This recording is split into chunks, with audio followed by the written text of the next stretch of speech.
బాలుడు మరియు వీధి కుక్క.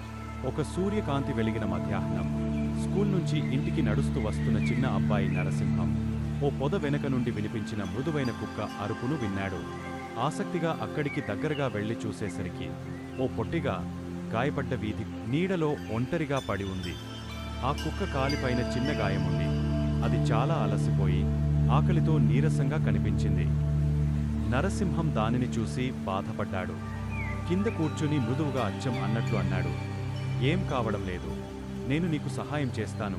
వెంటనే తన బ్యాగునుండా తల్లి పెట్టిన శాండ్విచ్ తీసి చిన్న ముక్కలుగా చేసి కుక్క దగ్గర ఉంచాడు.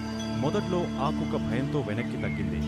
కానీ నరసింహం శాంతంగా కూర్చుని తనకు భయపట్టాల్సిన పని లేదని అర్థమయ్యేలా చేశాడు. కొంతసేపటి తరువాత ఆ కుక్క ఆహారాన్ని గాలించి మొదలుపెట్టింది. నరసింహం ఆ కుక్కను అక్కడ వదిలిపెట్టలేడు. ఇంటికి పరుగెత్తి వెళ్లి తల్లిదండ్రులకు చెప్పాడు. వెంటనే ఆయన నాన్న ఓ తువ్వాలు, చిన్న పెట్టె తీసుకుని వచ్చారు. ముగ్గురు కలిసి కుక్కను జాగ్రత్తగా ఎత్తుకుని దగ్గర్లోని వెటరినరీ క్లినిక్కు తీసుకెళ్లారు. అక్కడ వెటరినరీ డాక్టర్ గాయం శుభ్రపెట్టి మందులు పెట్టాడు. తర్వాత కొన్ని వారాల పాటు నరసింహం ప్రతిరోజు ఆ కుక్కను చూడటానికి వెళ్లేవాడు. అతను ఆ కుక్కకు రాజా అని పేరు పెట్టాడు. కాలక్రమంలో రాజా ఆరోగ్యంగా మారాడు. అతని నల్లని వెంట్రుకలు మెరిసిపోయాయి.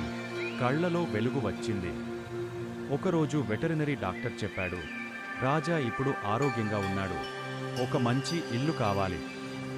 ఏమాత్రం ఆలస్యం చేయకుండా నరసింహం తన తల్లిదండ్రుల వైపు చూశాడు. వాళ్లు చిరునవ్వుతో తల ఊపారు. ఆ రోజు నుండి రాజా ఇక వీధి కుక్క కాదు. అతనికి ఓ ఇల్లు, ఓ కుటుంబం, అలాగే తన ప్రాణ స్నేహితుడు నరసింహం రూపంలో జీవితం వచ్చింది.